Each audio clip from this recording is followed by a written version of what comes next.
In this episode, I'm going to go over 10 starting ideas to build great dungeons for your Homebrewed campaign. Dungeons are an incredible environment to run with players. It's a classic environment. We all grew up with it. We've all had great adventures, and having a great storyline, a great starting point for your dungeon will make your players have a lot of fun. So, let's go down into the dungeons.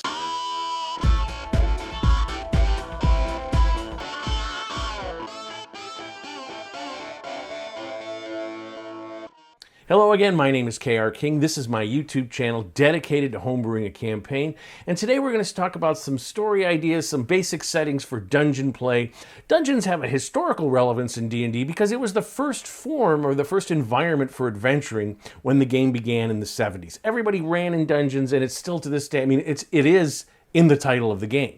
And even though gameplay has expanded out into wilderness and other settings, Dungeons still is a really good environment to run D&D for a number of reasons. First of all, you have a storyline behind a dungeon. Who created it? Why did they create it? How long ago? Has it, been abandoned? Is it still working? If it is someone being held there? All sorts of different storylines can come out of dungeons. Secondly, dungeons give your players a very concentrated environment in which to have encounters, both in terms of the number of encounters if they're exploring a dungeon, and in just the geography of it. And you can control those encounters to the level of the player characters. So in the traditional dungeon, the deeper you went down into the dungeon, the tougher the monsters got. So you could go into the first few levels when you were lower level, and then slowly but surely work your way down. Plus, because of this concentration of encounters, you could meet all sorts of really cool subterranean monsters, sort of one after another. You didn't have to wander the wilderness searching them out. They were all concentrated in one place. Whatever the lack of verisimilitude this might have had, this always made dungeons fun. But even if you're running kind of a more modern dungeon, which is a one or two level, let's say a Medusa's lair, if your player characters find out this is where the Medusa lives, they're going to know how tough that is, the challenge rating, in terms of their levels. So you can have dungeons of different levels of difficulty. The key is to give your players some clues as to, how tough this is. So these are my 10 ideas that I'm going to explore in this episode about building a dungeon. But remember, these can be combined. So you could have a working dungeon that has an area, a prison area to hold prisoners. You could also have a tomb for some of the royal family that have died over the years. It might also be connected to a cavern complex at some level. So again, all sorts of combinations and everything within these basic ideas. So the first we're going to talk about is the Lost Dungeon. This is a dungeon that has been lost to history, completely disappeared, whether it's through some earthquake or volcanic eruption or tsunami, or through some magical conflagration, or simply that the people, for whatever reason, moved away and the structure over it is weathered away and is gone, and all of the entrances are sealed. It's been forgotten. Now, the great thing about this for your players is when they do discover an entrance to this dungeon, they're the first in hundreds of years, perhaps, to explore the dungeon. What will they find there? And that opening of the dungeon, the stale air coming forth, the players have this sense, uh-oh, no one's been here in a long time. What would live there? If you want, you can have secret entrances somewhere else so that monsters can come in and out of this lost dungeon, or you could have it completely sealed. The only thing that's there are constructs or magical creatures, or maybe way deep down you've got a cavern complex that goes far off into the Underdark or something. But the Lost Dungeon is great because, of course, what happened? Why was it lost? If in fact it was some natural disaster, what things are left inside? If there was something related to magic use or something, or did they delve too deep kind of thing and release some entity? These are storylines, and your player characters are going to, as they go through this dungeon, are going to perhaps discover this. And they might discover connections to other storylines in your world. So the next category is the working dungeon. And this is a dungeon below some structure that is still in use by the person who runs the structure. Whether it's the classic castle, or it's some building, it's a temple, it's some important building in the town, some market building or government building. Whatever it is, there is a dungeon underneath that is being used by the people that occupy this. Now, obviously, storage facilities are one thing, but for a castle, they might have an area that has prisons for the people that the king or the local officials are holding prisoner. You can also have tombs within this working dungeon for the royal family, the generations of people that have lived there. You can have them connected up to caverns if you'd like. Again, these combinations of things, especially in the working dungeon, since a dungeon did have different sections to it.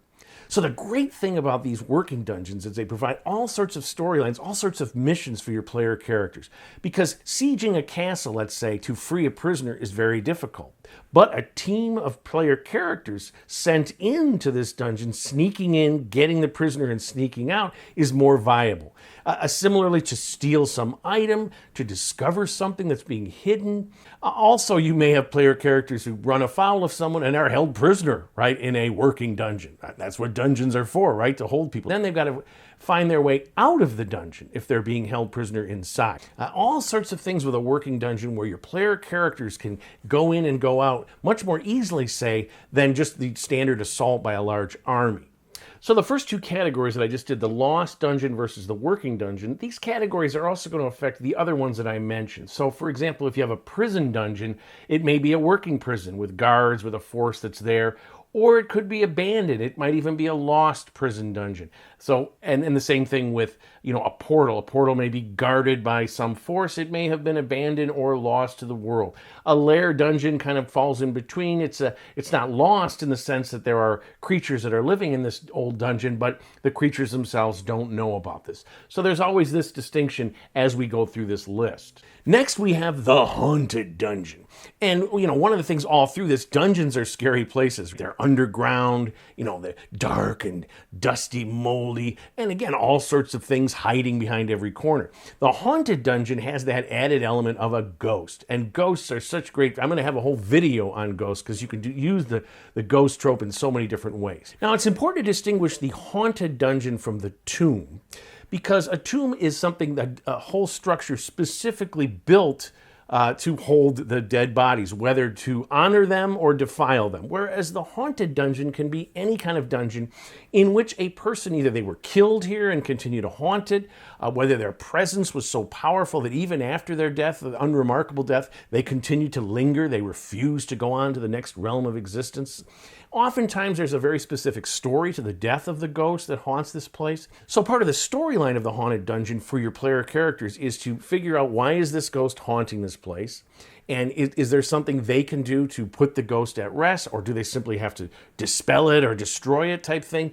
Is the ghost holding power over some area outside the dungeon? It's coming out to get victims or whatever. What is the effect of the ghost, and why is it important for the player characters to either put the ghost at rest, figure it out, or send the ghost on despite its best wishes? Now, we think of a haunted dungeon as being abandoned, but you could have a working dungeon that also is haunted. Certainly if you have tombs down underneath a castle keep, these could be haunted. Something could happen that brings the ghost out. It could be a ghost that only comes up on a certain day of the year or during some festival, something like this.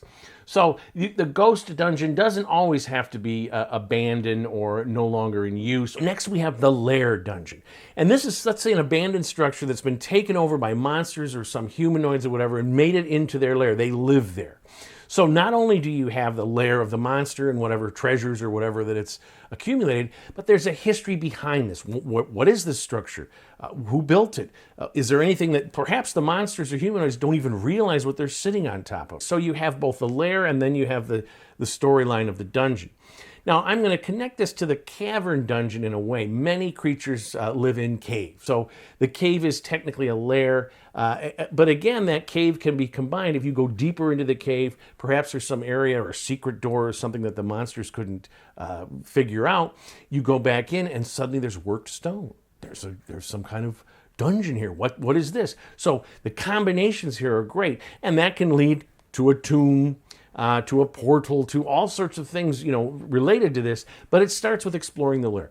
Next, we have the cavern. Now, technically, of course, caverns are not dungeons. They're not worked stone planned out by builders.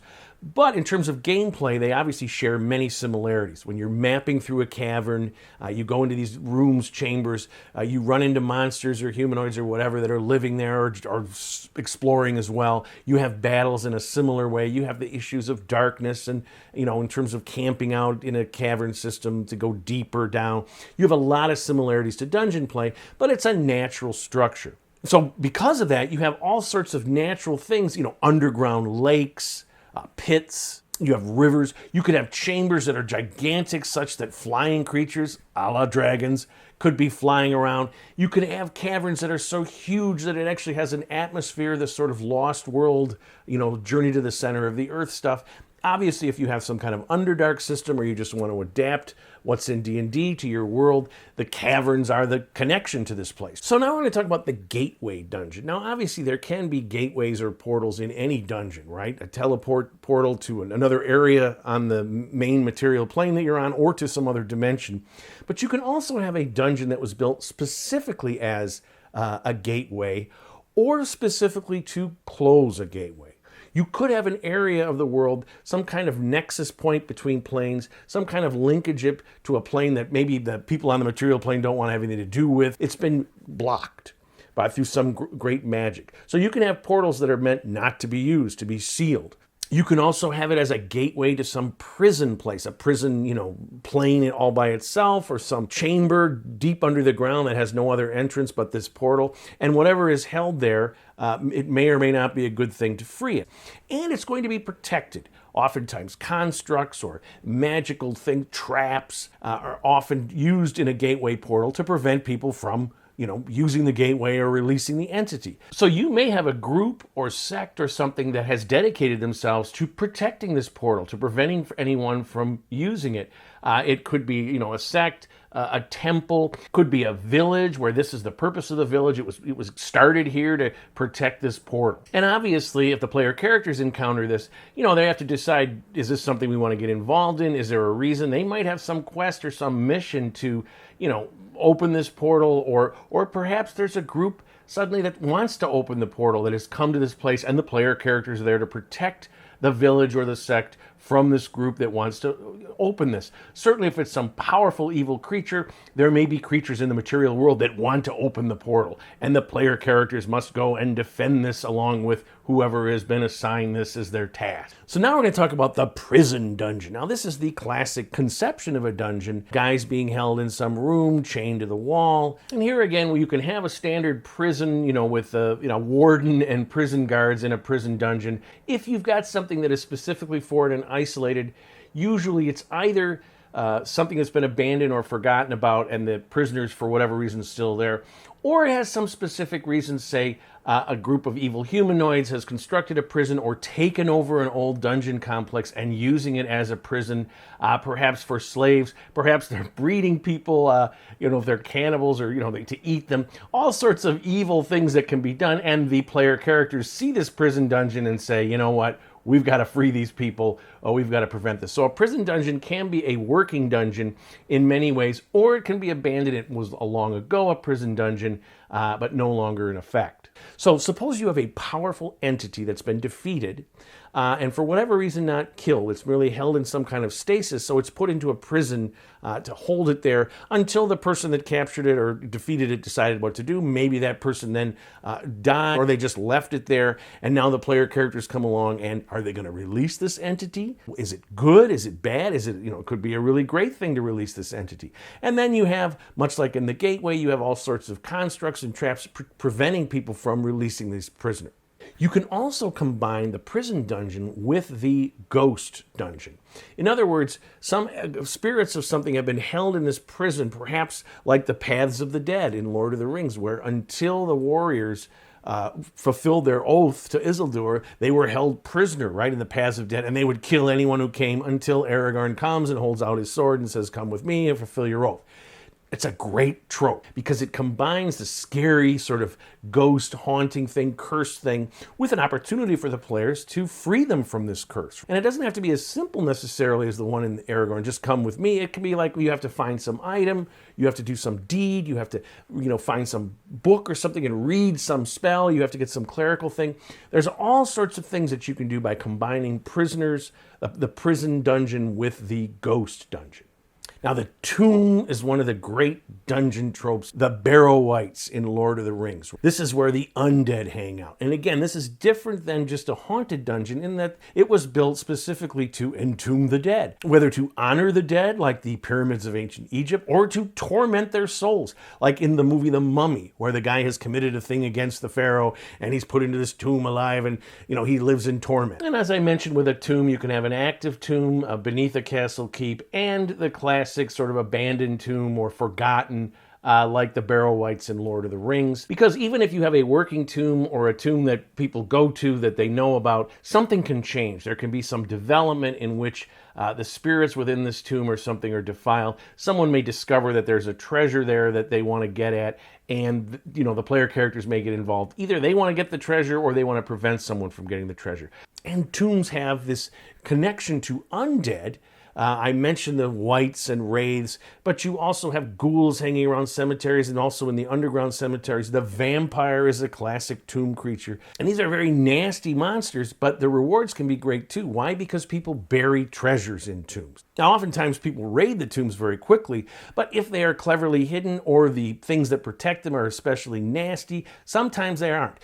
Every tomb raider's dream is to find the equivalent of King Tut's tomb. Completely undiscovered tomb, all of its treasures still there. It's the ultimate big score. But it also comes with incredible danger. Tombs are perhaps the place of the most dread. Their connection to the undead, to disturbing the peace of those that are interred there. And you want to play that up. That's what make them scary. Dungeons are scary in general, but tombs, I think, are the scariest. So next we have the underwater dungeon. This can be a dungeon that's been flooded, or it can be a cavern that goes underneath the water table.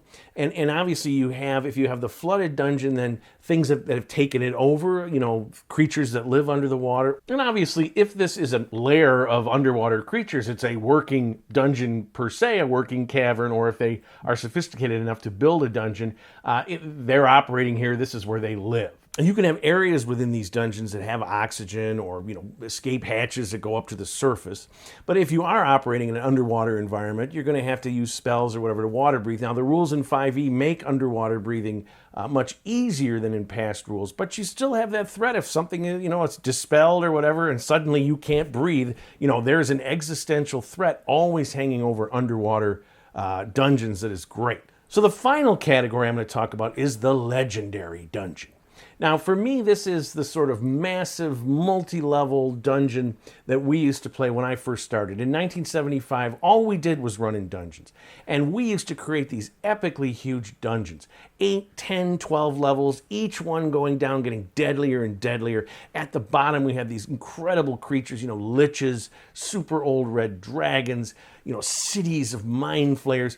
We had giant caverns, that were basically the Underdark of their era.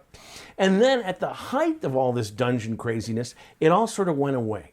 We discovered the wilderness. We discovered the idea of going out into the world, going through incredible terrain, jungles and swamps and mountains and the Arctic, and cities and castle keeps and giant battles between armies or small battles, a village that's being harassed and you would go out and save the day. And exploring the wilderness for us had so much more sort of realism in terms of living in a world that the giant dungeons, they just didn't have it for us anymore. And dungeons became much smaller, a few levels. The idea usually was you could get through it in 1 or 2 playing sessions. But you may want to try this sort of legendary dungeon with many levels. The thing you have to do is be prepared that it takes a long time to get through them. Unless you decide to do where it's easy to go down different levels. Again, when the players get up in level, they can teleport down to the deeper levels of this kind of dungeon. But you can do that again, and it can be something that can be just there, your players discover. They don't have to do it all at once. They can go on other adventures and then come back. You can also make it so that they have to find things that are out in the wilderness before they go to another level. There's all sorts of ways to that you're not going to necessarily run, 10 or 20 sessions in this dungeon. All right, so there you have 10 ideas to creating a dungeon. In the next episode, I'm going to actually make one. I'm going to talk about some of the things that make up when you're thinking, using one of these ideas, and then expanding on it and building, like who built the dungeon and why and how long ago and that sort of thing. And I'm going to make a sample dungeon for my campaign in Melanor.